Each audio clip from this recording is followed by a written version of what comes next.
Chapter 27. Preparing for the Eastern Continent, Part 3. The command chamber of Haliriel was vast, its high ceilings and polished wooden walls giving it an air of quiet authority. Ancient runes glowed faintly along the beams, their purpose more ceremonial than functional. Standing at the head of a long, crescent-shaped table, Altheris surveyed the gathered party. His silver hair was tied back neatly, and his angular features bore the composed authority of someone accustomed to command.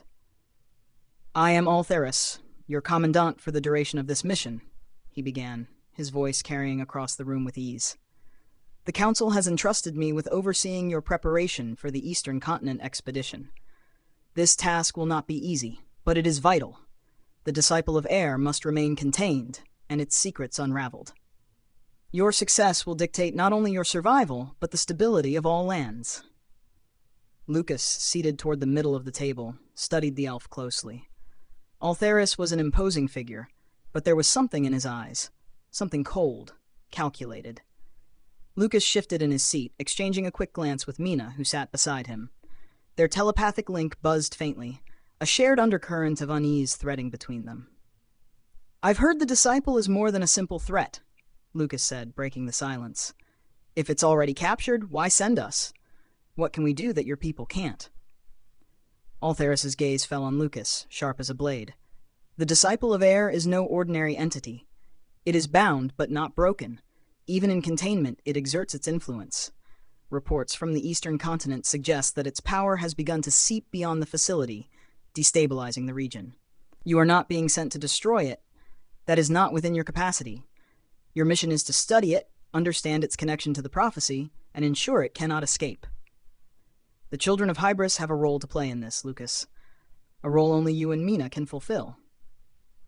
Mina's expression remained calm, but Lucas could feel the tension rising in her.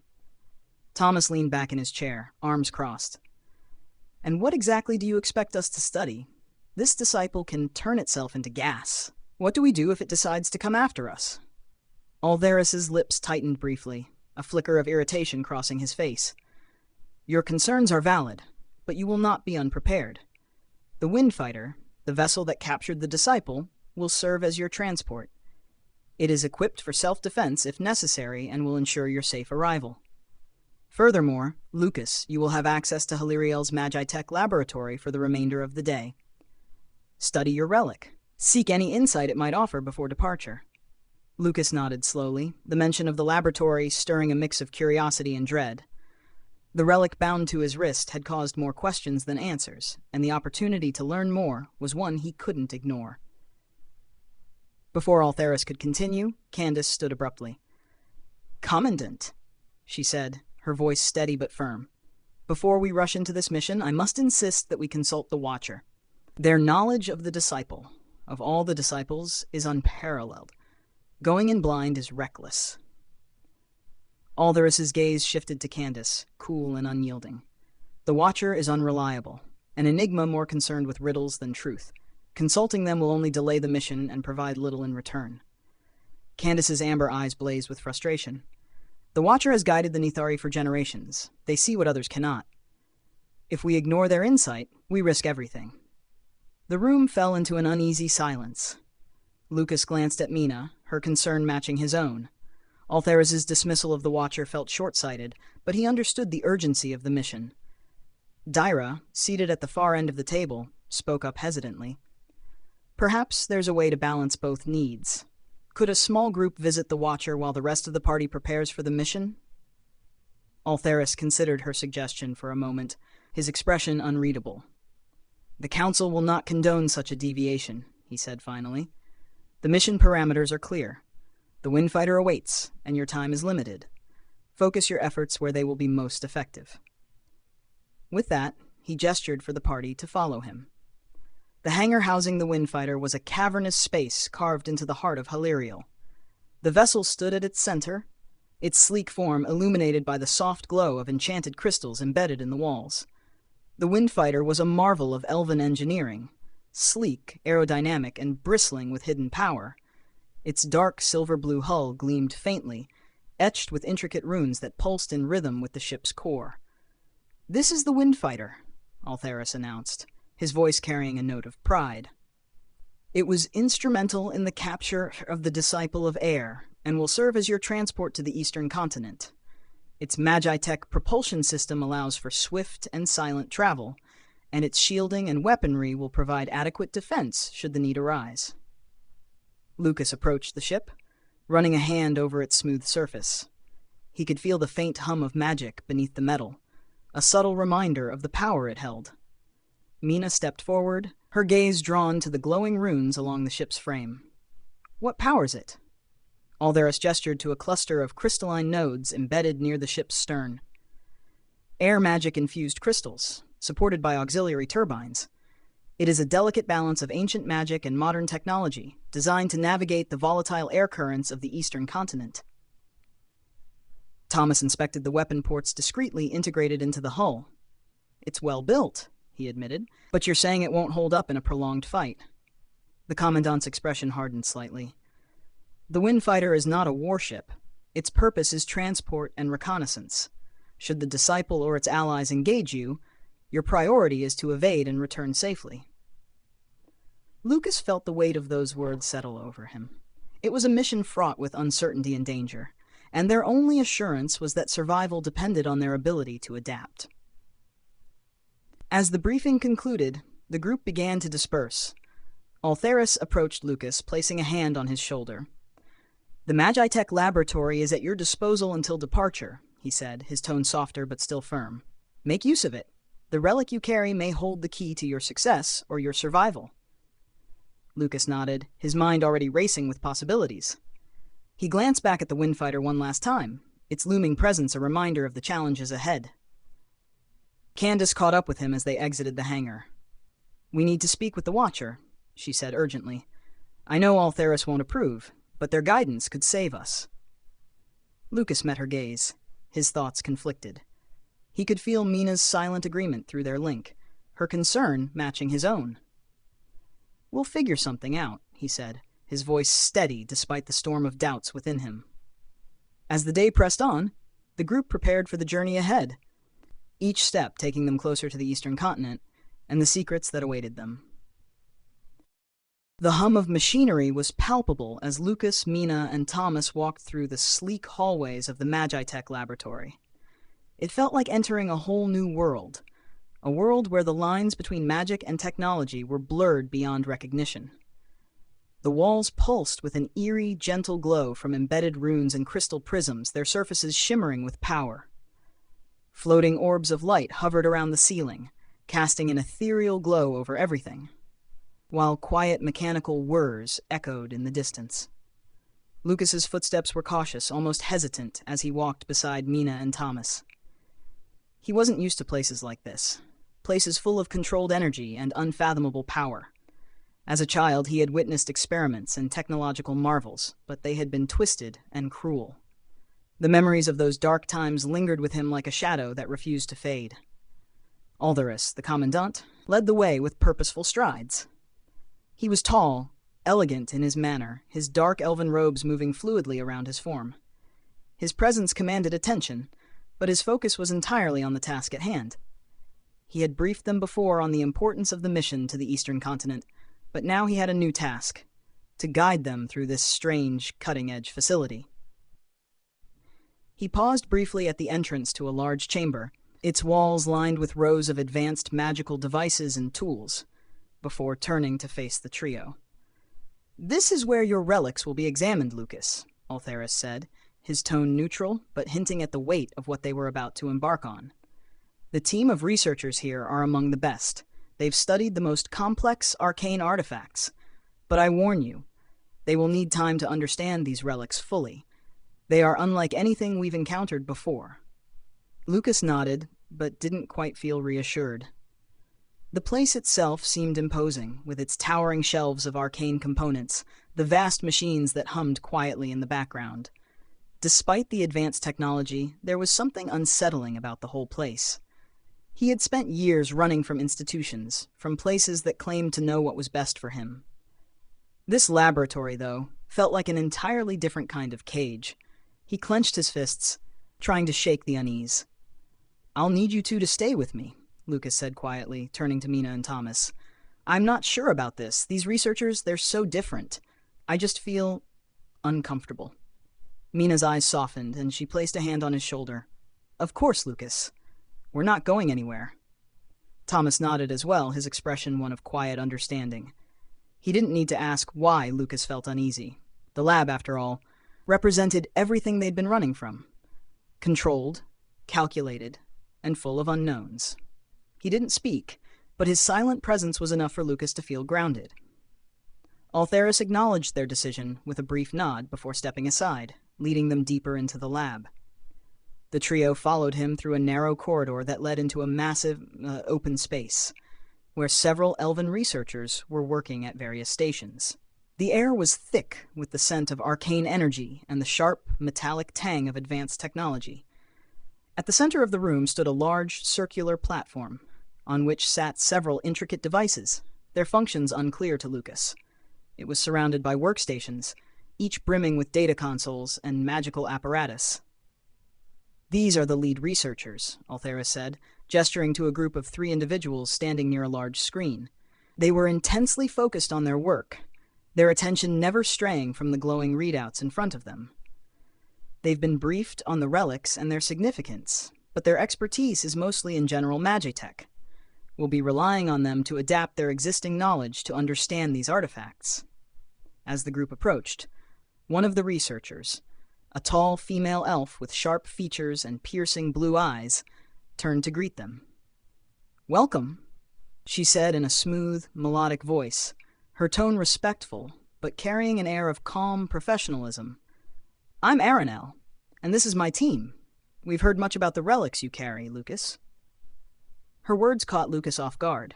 He had never been one to share much about the relics, certainly not their true nature or the way they were tied to him, Mina, and Thomas.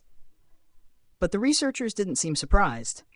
They were aware of the shape-shifting properties of the relics, their unique connection to the 3 of them, and the potential they held.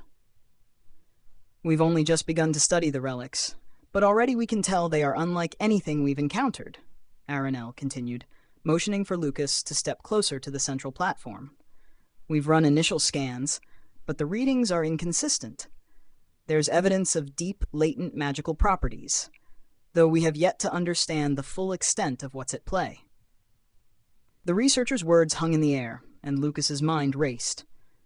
He knew the relics were meant to attune to him, Mina and Thomas, designed to synchronize with their DNA and enhance their abilities. But there was that nagging thought again, the discrepancy in their DNA. It was so small, almost imperceptible, but it was there, a difference that no one had been able to explain. And the more he learned, the more questions he had. What were the true consequences of this difference? "There's a slight anomaly," Lucas spoke up, his voice steady but tinged with unease. "The relics, they're supposed to be attuned to us, to our bodies, but the DNA sequencing is slightly off. It's a minor difference, barely noticeable, but it's enough to cause some instability in the synchronization." Aranel nodded thoughtfully, her eyes gleaming with interest. "Yes, we've noted that. It's incredibly minute, but we theorize it could be what's causing the relics to react so unpredictably. We've observed some strange energy surges, though they are brief and faint." Lucas could feel the weight of the situation pressing down on him. They were dealing with something far more complex than they had imagined. It wasn't just a matter of studying the relics. It was a matter of understanding them, of unlocking their secrets without causing harm to themselves or anyone else. "I'll admit, Lucas," Aranel said, "your ability to comprehend this, to understand these intricacies, is incredible for someone with no prior exposure to such advanced magi-tech. I've never seen a neophyte grasp these concepts so quickly." Lucas felt a slight pang of pride, mixed with the gnawing anxiety that always followed when he was complimented. He didn't want to be seen as just some tool to unlock the relics. He was more than that. Still, he couldn't help but feel a small sense of validation. The team continued their work, using tools that Lucas had never seen before. Enchanted tablets that glowed with shifting runes, devices that hummed with power as they analyzed every surface of the relics. Some of the equipment was new, even to him, and he watched with wide eyes as the researchers manipulated the tools with ease, coaxing them to reveal hidden readings and subtle shifts in the relics' energy signatures. The tools weren't specifically designed to study the relics. The lab itself wasn't built for that purpose, but it had the potential to offer answers if they could adapt their equipment and knowledge. And adapt they did, working tirelessly, their hands moving with precision and confidence. But still, despite all their effort, the relics remained an enigma. "It's not enough," Lucas muttered to himself, his frustration bubbling to the surface. "I know there's more to this, more than we can see. I just don't know how to unlock it." Mina's voice broke through his thoughts. "We'll get there, Lucas. We always do." He glanced at her, seeing the steady, unwavering confidence in her eyes. It helped, in a way, to know that he wasn't alone in this. They would figure it out. Together. As the session drew to a close, Lucas found himself feeling a bit lighter, though the weight of the relic's mystery still hung over him. This was just the beginning. There was much more to uncover. But for the first time in a long while, he felt a spark of hope. Maybe, just maybe, they could understand these relics and what they meant for him, for Mina, and for Thomas. Candice stood before the Queen of Elves, her heart pounding. The grand chambers, bathed in the soft glow of emerald-tinted lanterns, held an almost sacred silence. The air, thick with the scent of ancient wood and blooming vines, felt heavy with the weight of the moment. She had never expected to find herself in this position, pleading for a detour. For a change of course that would steer them away from the immediate dangers of their mission and into the heart of the unknown. Yet here she was, standing before a ruler whose wisdom surpassed time itself, hoping for her understanding. The Queen of Elves, regal and commanding, sat at the center of the room upon a throne crafted from living wood, draped in a robe woven from the very essence of the forest. Her silver hair shimmered like moonlight, cascading down her back in intricate braids, crowned by a delicate circlet of entwined leaves and gemstones. Her piercing green eyes, deep as the forest, seemed to see beyond the present, as though they could peer into the very soul of those who dared speak before her. Candice swallowed hard, gathering her thoughts before speaking. The weight of her request hung in the air, yet it had to be made. The need to uncover the truth, to find the children of Hybris, was growing stronger by the day.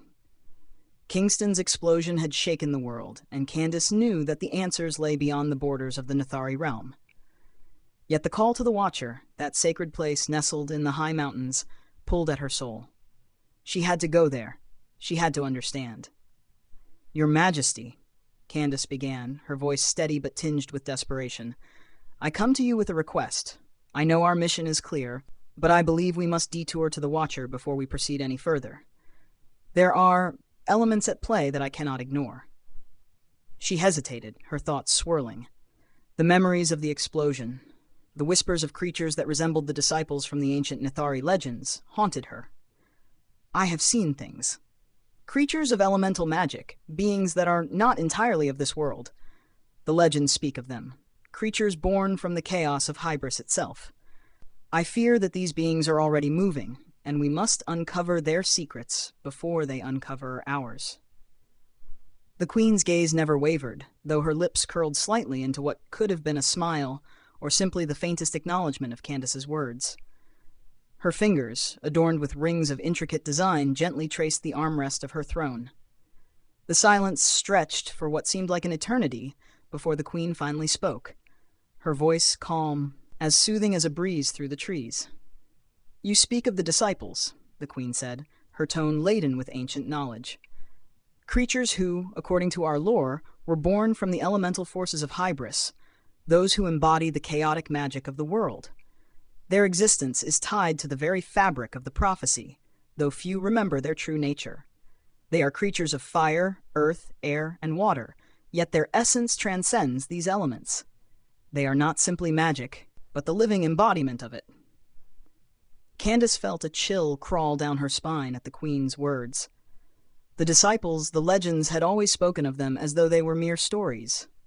But now, standing here in this room, with the weight of the world pressing down upon her, Candice could feel the truth of those words settle like a stone in her stomach. "I have seen them, Your Majesty," Candice continued, her voice tinged with urgency. "They resemble the disciples from the Nethari legends, beings of flame, of smoke, of water that coils and crashes like the tide. I know what I saw, and I believe they are tied to the children of Hybris. Perhaps they are drawn to them, or perhaps they are the ones who will shape their fate." The queen's gaze softened, her lips barely parting as she processed Candice's words. For a moment the silence returned, but this time it was not oppressive, it was thoughtful, as though the queen was weighing something deep within her. "You are not mistaken," the queen said, her voice barely above a whisper. "The disciples of Hybris are more than mere myths. They are the agents of a power much greater than you or I. And yes, they are drawn to the children, but there is more to this than what you see, more than what you feel." Candice's heart skipped a beat.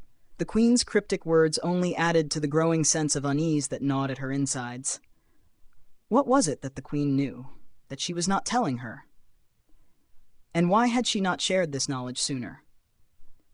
"You have come to me seeking answers," the queen continued, her voice as steady as the wind through the leaves. "And I will give them to you, though not in the way you expect. I have already planned a journey to the Watcher. But it is not just your plea that has drawn me here. I needed to see for myself the depth of your conviction, to test your resolve." Candice felt her breath catch. She had been tested. Had the queen known all along that her request was merely the beginning of something greater? The revelation left her feeling exposed, yet strangely liberated. There was a sense of relief in knowing that the queen, in all her wisdom, understood the path Candice had to walk. "The Watcher is more than a place of pilgrimage," the queen continued, her eyes narrowing as though she could see through the veil of time itself. "It is a place where the true nature of the prophecy can be revealed, but it is not a journey to be taken lightly. The Watcher will test you, Candice. It will show you truths that may be more difficult to bear than you can imagine." Candice nodded, her mind swirling with questions. The Watcher held the answers. She knew that much. But what truths awaited her there? And how much of what she had been told was even true? The queen rose from her throne, her movements graceful and fluid, like the wind itself. She crossed the chamber, her presence filling the space as though the very air itself bowed to her will. Reaching Candice, she placed a hand gently on her shoulder, her touch warm despite the chill that had taken hold of Candice's heart. "You have your answers now," the queen said, her voice soft yet firm. "But before you go, there are conditions." Candice blinked, startled by the sudden shift in the queen's demeanor. "Conditions?" The queen nodded. "Yes. If you wish to change our course to the Watcher, you must do two things." Her eyes locked onto Candice's with a sharpness that belied her serene appearance. "First, you will have to persuade your companions. They must agree to this detour, for without their support, we cannot leave our current path. It will be a difficult task. Some may not understand why we must change plans so abruptly." Candice's thoughts raced. Thomas, in particular, would resist. The group had already committed to a course, and convincing them to divert would not be easy. She would have to find a way to make them see the urgency of the situation. But that was not all the queen had in mind. "The second condition," the queen continued, her voice still calm but with an edge, "is that we will depart in 2 days' time, not 4. Time is of the essence, Candice. You do not have the luxury of waiting. If you cannot convince your companions by then, we will not delay further. The Watcher will remain closed to you." Candice's heart skipped a beat. Only 2 days? The task before her seemed insurmountable. She had little time to gather the party, explain her vision, and convince them to take a detour that could put them at odds with the very mission they had been preparing for. The pressure of the queen's terms weighed heavily on her shoulders. With a deep breath, Candice nodded resolutely. "I will convince them.